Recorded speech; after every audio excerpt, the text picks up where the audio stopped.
Okay, terrific. You are student C. I'm using letters to identify people because these are being posted on YouTube. It doesn't have any grades in it, and no one knows who you are, and I don't think anybody would ever watch it but you. But just the same, you can't have too much operational security around things. Anyway, looking at your introduction here, and I got 10 minutes to do this because then otherwise these videos take too long to upload. So we'll set a timer and we'll get going. First of all, I don't see a title, so we need titles. I say that in the project guide. It's in the video, I believe, too, so need to follow those things. In any event, you bring in a quote, all white jury, and then you have Bailey, but you need a page number with that. That's in the first line, and there should also be a cite on the first line too, and the second line. You have a cite to Hurwitz and Peffley in the last line there. Here's the thing is, when you have a multi-author paper, we're just using the name of the lead author, the first author listed. That's how you identify. You don't need both author names. So one is sufficient if you have more than one author there. I've made some, not major changes here, but there are a few changes. Mostly for ease of reading, right? So now I have it saying, voted to acquit 4 white police officers charged with the beating of Rodney King, an African American who had led them, the officers, on a high-speed car chase. You say more or less the same thing, but it's broken into 2 sentences. It was a case where my judgment was that it would be better for the reader to get that all in one place, one sentence. The King, and you say, I'm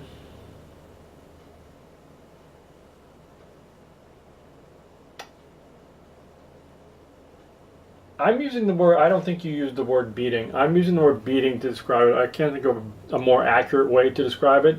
I'm saying was recorded on video, and the event marked the first time the national public saw such a naked depiction of racial discrimination by police. That's questionable. I mean, the civil rights uprisings in the 60s and 70s, there was horrible violence that people saw there. And saw in video, you mean? I mean, there was video of those events that we've seen, still pictures of lynchings historically and other depictions of racial violence in this country. 1992 was not the first time, so I'm going to just highlight that and send it back to you. You have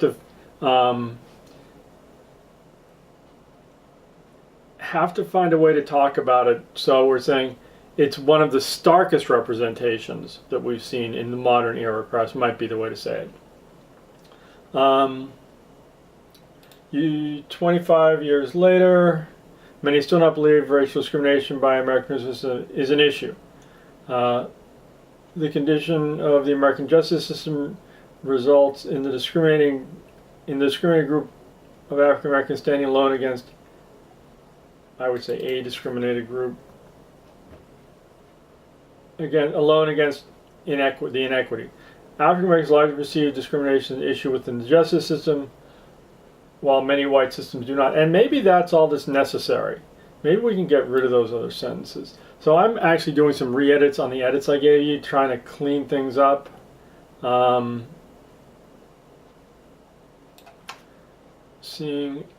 real trick with this class is you've got to get your dollar's worth out of it, and the real place where the learning takes place about writing, you've got to take what you wrote and what I edited and compare it closely, line by line, word by word, punctuation mark by punctuation mark if necessary. These videos can help, and they give you a little insight into what a reader is thinking when they're reading your stuff, and that's key because you've got to develop an internal editor that asks the questions a reader would ask, and those are key things. But you can't get to the next level any quicker way than by doing exactly what I'm saying, which is taking the edits, comparing it to the original side by side, and figuring out what the process was that improved the writing. The second paragraph, I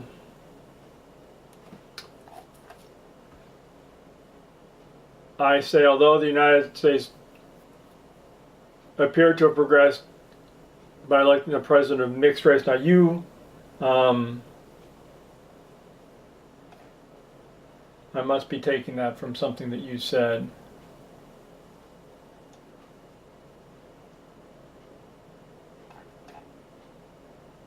Yeah, that was your last sentence in your original one. You say he's a black president. I mean, but the truth is Obama's mixed race. So things like that, getting facts right really matters. And I know a lot of people would say he's the first black president and so on, but we're being loose with our terms there. His mother was white, his father was black. That's mixed race. I'm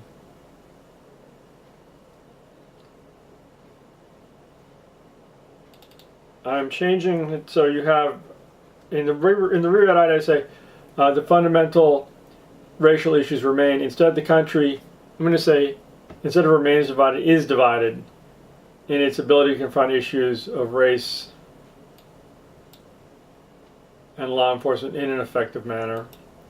The resulting failure to confront our corrupted is fine, and its insidious discrimination resulted in a failing institution. The benights is the word I use. Benights is a cool word. Brings darkness to, makes unpleasant, makes dangerous and sad. Our highest national aspirations. So now we get into the use of the language that was in the junior writing guide, and we've made some changes here, but it's fine. They're minor changes. So we say herein the analysis of 3 scholarly articles will begin to reveal the dimensions of the problem. First, Hurwitz and Peffley analyze. Fine. Next, Bobo and Thompson reveal. And lastly, Hogan and Manzo do whatever their thing is, right? So one thing is, in your version, you're using the titles of the articles. That bibliographic information is supposed to go down in the literature review. And in most academic writing situations, you don't use the name of the article. That's a peccadillo of this class. So don't take that away with you and the idea that that's how things work. I'm changing one word in the Bobo and Thompson. I want to say how that, not how this, how that racial bias. This and that. Think of it on a highway. We're driving on a highway. We go by somebody with a flat tire. We come up on somebody who has the radiators busted, right? I say, that guy doesn't have as bad as this guy up front, right?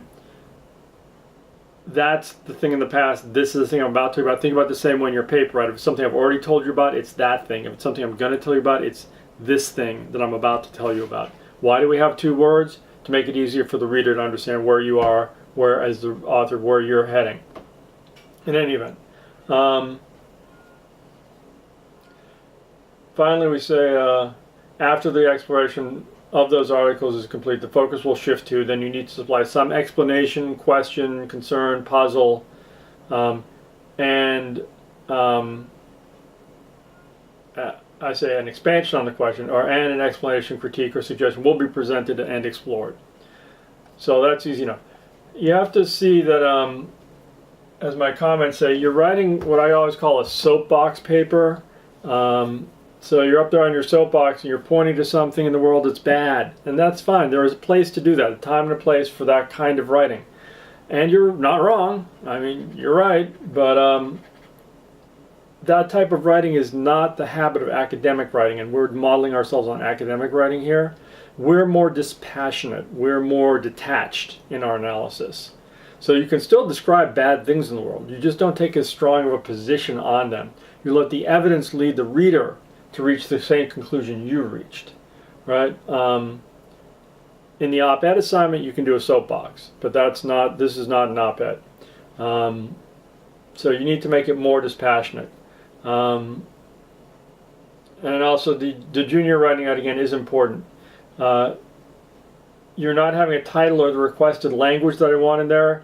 Means there's a disconnect that has to be corrected. You have to follow the rules in this class, or else the paper comes out, the project comes out differently than it should. And I want it to be something you can use in the future too. So stick with the plan and we'll be fine. All right, thanks. I'll get on to the next video. We'll do the literature review.